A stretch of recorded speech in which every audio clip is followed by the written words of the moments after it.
everyone, this is Rajvan Singh from Galaxy English Academy and today we will learn personal pronouns. In the last video, we learned the kinds of pronouns and there I promised you to make a video on personal pronouns separately. So I'm keeping my promise and fulfilling it today. So first of all, I have made a chart here. There is a table on the board. Look at it. देखिए table जो आपकी बनाई है मैंने incomplete इसलिए बनाई है क्योंकि ताकि मैं आपको समझा सकूं कैसे कैसे इसमें क्या होता है। सबसे पहले तो मैंने आपको बताया था, अगर आपने नाउन वाली वीडियो नहीं देखी, इसमें हमने नाउन के जेंडर केस और नंबर के बारे में बात की, तो देख लीजिएगा। नाउन के 3 केसेस होते हैं, nominative, objective and possessive. The same thing happens with pronouns as well. Personal pronouns के साथ भी यही होता है, उनके 3 केसेस होते हैं क्योंकि आपको पता है प्रोनाउंस की जगह होगी। ठीक है, तो इस बारे में कोई कंफ्यूजन नहीं है।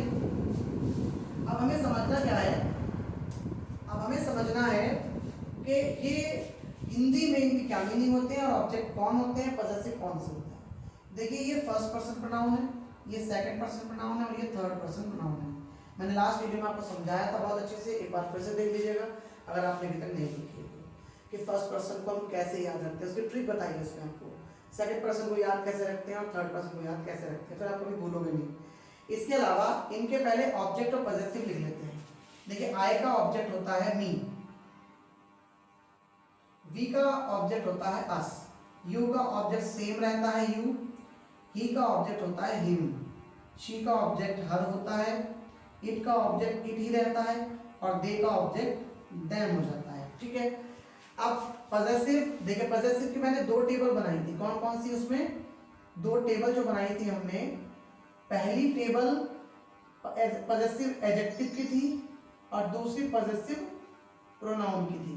तो मी का जो एडजेक्टिव पॉजेसिव होता है माय होता है और प्रोनाउन होता है माइन। ऐसे ही अस का ओ यू आर एस, बल्कि मैं थोड़ा इधर लिखता हूं क्योंकि हमें स्पेस चाहिए होगा। माय और यहां पर आ, यहां पर योर, यू का पॉजेसिव योर और योर्स। ऐसे ही आ जाते हैं हम यहां पर। ही का पॉजेसिव हिज, दोनों जगह हिज होता है, एडजेक्टिव भी और प्रोनाउन। और इसका हर का पॉजेसिव हर होगा, एडजेक्टिव और प्रोनाउन हर्स होगा। इट का इट्स ही होगा, दोनों जगह सेम रहता है। और देम का दियर और डियर्स होता है। ठीक है, ये हो गया इंग्लिश के। अब इनके साथ इनके हिंदी के मीनिंग में कंफ्यूजन होता है। आई की इंग्लिश आपसे कुछ हिंदी कोई आपसे पूछेगा तो क्या बताओगे? आई मीन्स मैं, बिल्कुल सही है। वी मीन्स हम, बिल्कुल ठीक है।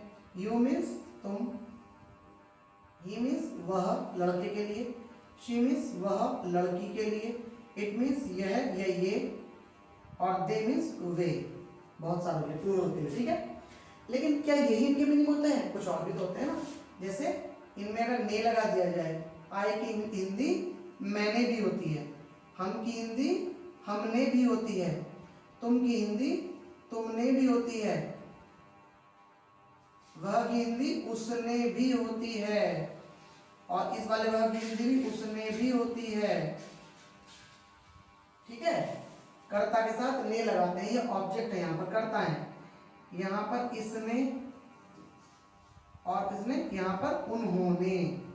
इन शब्दों के लिए हम लिखते हैं ये वाले इंग्लिश के वर्ड्स। ठीक है, अब ऐसे इनके साथ भी हैं। कौन कौन से? मी मीन्स मुझे, केवल मुझे नहीं, इसके अलावा और क्या लिखते हैं हम? मुझको। मुझको वर्ड भी इसके लिए हिंदी में यूज होता है। यहां पर उन्हें या उनको। ऐसे यू के लिए तुम्हें और तुमको। यहां पर क्या लगा है सब में? को। यहां पर क्या लगा था सब में? ने।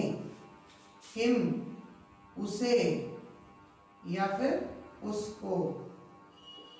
सेम यहां पर उसे, ये लड़की के लिए होगा, और उसको। फिर इसे और इसको, फिर उन्हें, अच्छा सॉरी मैंने ऊपर गलत दे दिया, अस का होता है हमें, हमें और हमको, मैं ध्यान कहीं और चला गया, उन्हें और उनको, ठीक है, ये हो गए। अब आते हैं पॉजेसिव में, जैसे माय, माय का मीनिंग आप क्या समझ रहे होंगे, मेरा, यहां भी इसका मीनिंग समझ रहे होंगे मेरा, इसका समझ रहे होंगे हमारा, इसका भी मीनिंग आप समझ रहे होंगे हमारा, इसका तुम्हारा,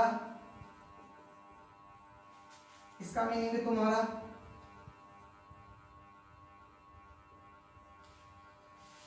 यहां उसका, उसका, यहां भी उसका या उसकी,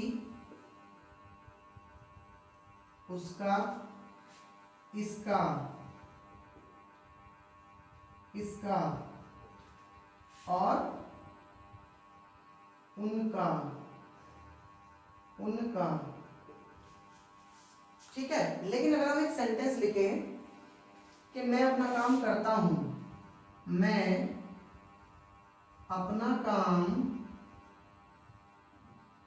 करता हूं, तो यहां पर ये जो इंग्लिश आई, हिंदी आई है अपना, इसकी इंग्लिश क्या बनेगी, इंग्लिश क्या बनेगी इस पूरे सेंटेंस की, आई डू माई वर्क। तो यहां पर हमने अपना के लिए क्या लगाया, माई, लेकिन हमने तो यहां मीनिंग पढ़ा ही नहीं था अपना, तो इसलिए बात भी ध्यान रखेंगे, जब इनका मीनिंग अपना भी होता है, सभी का अपना, चलिए लिखे देता हूं, अपना, अपना, अपना, अपना, अपना, अपना, सेम यहाँ पे है, ये आपका होमवर्क है, इनके साथ भी आप अपना लिख लीजिएगा। मगर यूज कब होंगे, कब इसका मीनिंग मेरा यूज होगा, कब अपना यूज होगा। देखिए अगर सेंटेंस में सब्जेक्ट अपना ही आता है उसका, जैसे यहाँ पे मैं अपना, ठीक है, वो अपना काम करके लिए कह रहा है, तो आई के साथ, आई का पॉसेसिव माई आएगा, तो जब आई के साथ माई लिखा हो तो उसकी हिंदी होगी अपना। लेकिन अगर किसी और सब्जेक्ट के साथ, जैसे एग्जांपल लिखा हो यू डू माई वर्क, यहां पे भी माई आया है, लेकिन यहाँ पे सब्जेक्ट क्या है, सब्जेक्ट इसका नहीं है अपना। जब इसका अपना सब्जेक्ट नहीं है, सब्जेक्ट, इसका सब्जेक्ट क्या है, माई का, माई का सब्जेक्ट है आई, लेकिन लिखा क्या है, यू, दूसरा सब्जेक्ट है, तो यहां पर माई की हिंदी होगी मेरा। जब अपने सब्जेक्ट के साथ आएगा ये, तो इसकी हिंदी होगी अपना, ठीक है, ये बात ध्यान रखेंगे।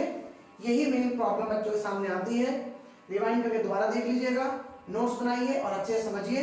इसी से ट्रांसलेशन में आपको बहुत ज्यादा हेल्प मिलने वाली है, इसी से आपके डायरेक्ट इंडायरेक्ट स्पीच आप कर पाओगे, इसी से आप एक्टिव पैसिव वॉइस कर पाओगे, इसी से आपकी बहुत सारी ग्रामर की एक्सरसाइजेस होने वाली हैं। अगर ये क्लियर नहीं है तो आप कर नहीं पाएंगे।